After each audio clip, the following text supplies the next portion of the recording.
नमस्ते dear students, मेरा नाम सुमित खुराना है और मैं आपके लिए लेके आया हूँ पीटी फैमिली की तरफ से अंडरस्टैंडिंग मैनेजमेंट। ये एक नई सीरीज हम लोग चालू कर रहे हैं जिसके अंदर हम लोग मैनेजमेंट लेसन्स के बारे में इनफॉर्मल बातें करेंगे ताकि बेसिक फंडा मैनेजमेंट का जो होगा आप लोग का वो क्लियर हो और आप और ज़्यादा उसको सीखने के लिए इच्छा रखें। दोस्तों, let me start up with the very basic thing about management. But before I start, let me ask you certain questions.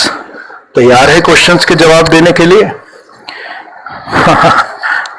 चलिए, सबसे पहला सवाल मैं आपसे पूछता हूँ, Which restaurant would you prefer to go when you feel like eating some tasty food? जब आप अच्छा खाना खाना चाहते हैं बाहर का, तो आप जनरली कौन सा रेस्टोरेंट पसंद करते हैं जाने के लिए? मन में कई सारे रेस्टोरेंट आपके आते होंगे, लेकिन आपके दिमाग में एक जो सबसे अच्छा है वो जरूर आता है। ऐसा क्यों होता है, इसके बारे में हम बात करेंगे। दूसरा सवाल, अगर आपको एक मोबाइल खरीदना है तो which mobile would you prefer to buy? Because there are so many models coming in, so many brands are available, इतने सारे मॉडल्स अवेलेबल हैं, इतने सारे ब्रांड्स अवेलेबल हैं, लेकिन जब आपको मोबाइल खरीदना है तो सब दिखने में तो एक जैसे हैं, लेकिन आप कौन सा मोबाइल अपने लिए खरीदना पसंद करेंगे, इसके बारे में सोचिए जरा। दिमाग में तो आ गया होगा, लेकिन सवाल ये है कि जब सब एक जैसे दिखते हैं तो हमारा प्रेफरेंस अलग अलग क्यों है? एक बड़ी इंटरेस्टिंग सी चीज पूछता हूं मैं आपको। जनरली अपनी क्लास में हम लोग ये डिस्कस करते हैं। एक सब्जी वाली है, आपके घर रोज आती है, सब्जी दे के जाती है, आप भाव ताव करते हैं, बिल्कुल करते हैं। आपकी मम्मी को मम्मी जी कहती है, वो बोलती है बेटा 40 रुपए किलो टमाटर नहीं, हमको तो 20 रुपए में चाहिए। वो नेगोशिएट करके 25 तक तो दे ही देती है। आपको जो चीज अगले दिन चाहिए होती है वो अगले दिन लेके आती है। इतनी अच्छी घर पहुंच सेवा आपको और कौन देगा? इसी के अपोजिट एक रिलायंस फ्रेश वाली है, इसने फ्रेंचाइजी ले ली रिलायंस फ्रेश की। Now this lady have opened the franchisee of Reliance Fresh, and we have seen that when people go to Reliance Fresh or some big shopping malls for buying the things, you have to take a cart. आप अपना टोकरी लीजिए, आपको कोई वहां पे बताने को नहीं रहेगा, आपके सामने शेल्फ में सामान पड़ा है, just pick it up, price भी सामने लिखी हुई है, आपको जो चीज समझ में आती है उठाइए, अपना थैला खुद ही लीजिए, तोलिए और उसके बाद में लाइन लगा के आप पेमेंट देने के लिए खड़े हो जाइए। इतनी लंबी लाइन रहती है कि मानो फ्री में मिल रहा है। होता है कि नहीं होता ऐसा? तो दिमाग में ये चीज आपके आ गई होगी।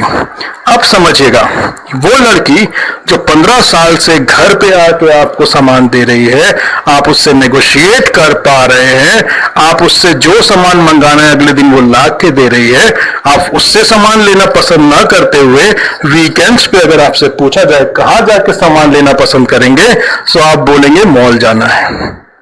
वहां पे खुद अपना सामान भरते हैं, कोई नेगोशिएशन के लिए आपके पास बंदा नहीं होता है। You have to stand in the line, you have to make the payment, and still you love to go to that particular shop. और वो लेडी जिसकी ये फ्रेंचाइजी थी, इसको आप सब्जी वाली बोल के दिखाएं जरा। You can not even say that ये सब्जी वाली है।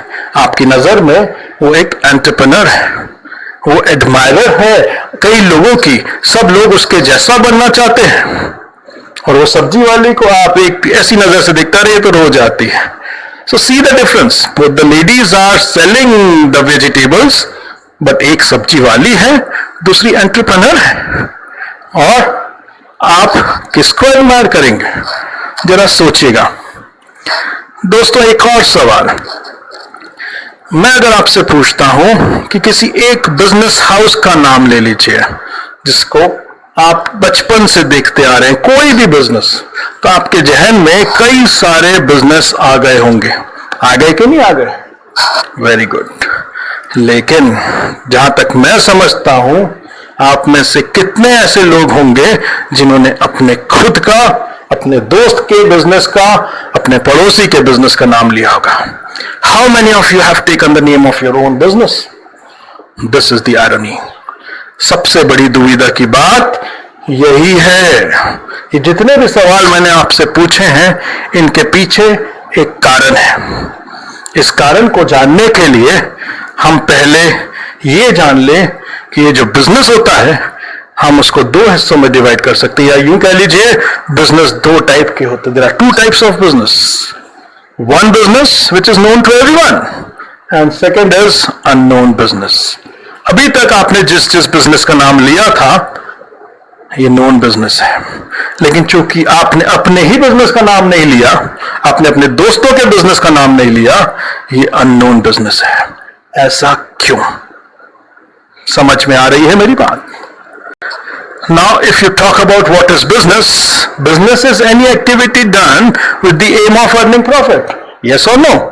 आप जो भी चीज करते हैं, प्रॉफिट कमाने के लिए करते हैं, और अगर वो प्रॉफिट कमाने के लिए वो काम किया जाए, तो that is called as business. But क्या प्रॉफिट कमाना इनफ है? अगर आपने 100 रुपए लगाए और 101 रुपया कमाया, सो that is also profit, but that business will not lie in the category of known business. That is a lost business. But if you invest 100 and you start getting 200, you invest 200, you start getting 400, that would certainly go in the category of known business.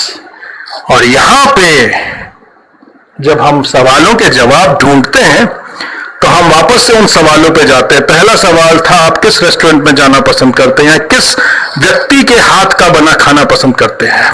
So the point is, food everywhere is not same, although the ingredients which are being used to cook the food is same. ऐसा क्यों होता है कि हर restaurant में खाना तो वही मिलता है, लेकिन स्वाद सबका अलग अलग होता है? पहला सवाल। और आपको एक जगह का पसंद आता है। दूसरा, मोबाइल दिखने में तो सेम है, लेकिन आप पसंद कोई एक करते हैं, और वो एक दूसरों से आपकी नजर में बेहतर होता है। ऐसा क्यों? तीसरा, all business are done with the same intention of earning profit, but some are known and some are unknown. A lady selling vegetables at your doorstep is not being admired by you, and she is just a sabji wali. But a lady having a franchisee of Reliance Fresh, although selling vegetables, is not sabji wali. She is having certain status. When two businesses are same, why this huge differentiation is there? The reason is very simple. The way of working.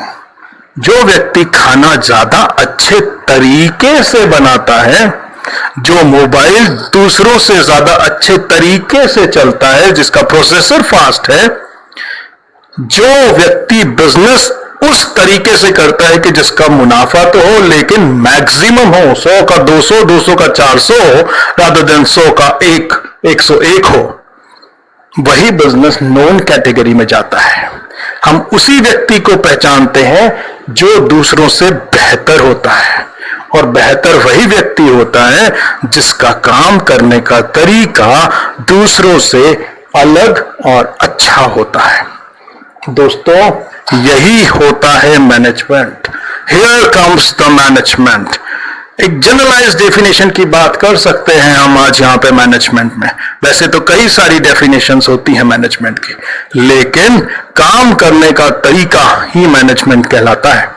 The process of planning, organising, staffing, leading, controlling. क्या? The available resources of the organisation and efforts of human working in the organisation. जो लोग हमारे साथ काम कर रहे हैं और जो हमारे पास रिसोर्सेज अवेलेबल हैं, उनकी प्लानिंग करना, उनको ऑर्गेनाइज करना, उन लोगों को अलग अलग उनकी हैसियत के हिसाब से, उनके काम करने के नॉलेज और स्किल्स के हिसाब से उनको अलग अलग कामों को बांटना, उनको लीडर देना, उनको गाइड करना, और साथ में कंट्रोल करना। क्यों? ताकि हमारा जो डिजायर्ड ऑब्जेक्टिव है उसको अचीव कर लिया जाए। और केवल यहां पे मैनेजमेंट खत्म नहीं होता, उसका असली मकसद अब चालू होता है, the achievement of desired objectives efficiently and effectively. Let me just go through the definition. The process of planning, organizing, staffing, leading, controlling the available resources of the organization and the efforts of human beings working in the organization. Why? So as to achieve the desired objective efficiently and effectively. जहां हमने efficiently और effectively नाम लिया, इसको अगर combine करें तो एक कॉमन वर्ड निकल के आता है, प्रोडक्टिविटी. मैनेजमेंट का एकमात्र मकसद होता है प्रोडक्टिविटी को बढ़ाना. Productivity is nothing but the combination of efficiency and effectivity. दोस्तों, एफिशिएंसी जो होती है वो एक क्वांटिटेटिव टर्म है, इसको मेजर किया जा सकता है. एफिशिएंसी का मतलब होता है कितने कम लगा के कितने ज्यादा पा रहे हैं. इनपुट जो होते हैं, जो हमारे बिजनेस के अंदर अगर हम बात करें तो जो इनपुट होते हैं वो होते हैं man, machine, material and money. तो कितना कम पैसा लगा के कितना ज्यादा पैसा कमाया जा सकता है, कितनी कम एफर्ट्स लगा के कितना ज्यादा अच्छा रिजल्ट पाया जा सकता है, कितने कम रॉ मटेरियल में हम ज्यादा आउटपुट बना सकते हैं, ये एफिशिएंसी है. और जहां इफेक्टिविटी की बात करें, इफेक्टिविटी होता है सही बनाना. तो क्वालिटी भी अच्छी होना और क्वांटिटी भी ज्यादा होना, यही जब कंबाइन हो जाता है तो हम बोलते हैं हमारी प्रोडक्टिविटी बढ़ गई. और प्रोडक्टिविटी बढ़ाने के लिए काम करने का तरीका, जिसे हम मैनेजमेंट कहते हैं, उसका होना जरूरी है. Naturally, known business are those whose profit is maximum. So productivity means not only to earn the profit, but to earn maximum profit. And thirdly, management is all about maximizing the profit and naturally by minimizing the cost as well. तो ये तीनों चीजें जब मिल जाती हैं तो ये हमारे काम करने के तरीके से ही मिल पाती हैं और यही हमारी प्रोडक्टिविटी को बढ़ाने का मेन कारण है. अगर हम देखें दुनिया भर में जो बिजनेस किए जाते हैं उसमें जो सबसे ज्यादा नोन बिजनेस है अक्रॉस द ग्लोब, नंबर 1 पे आता है Amazon. Then comes Google, Apple, Microsoft, Samsung. These are the top 5 business across the globe. Hindustan की बात करें तो हमारे यहाँ Reliance, naturally, LIC, Tata Group, Infosys, SBI, HDFC, Mahindra Group. These are the well-known businesses in India. इनके काम करने का तरीका दूसरों से बेहतर है. इनको जब हम पढ़ेंगे, इनके बारे में जब हम जानेंगे तो हम इनकी अच्छाइयों को लेके जब आगे बढ़ेंगे तो हम भी हमारी प्रोडक्टिविटी को बढ़ा सकते हैं.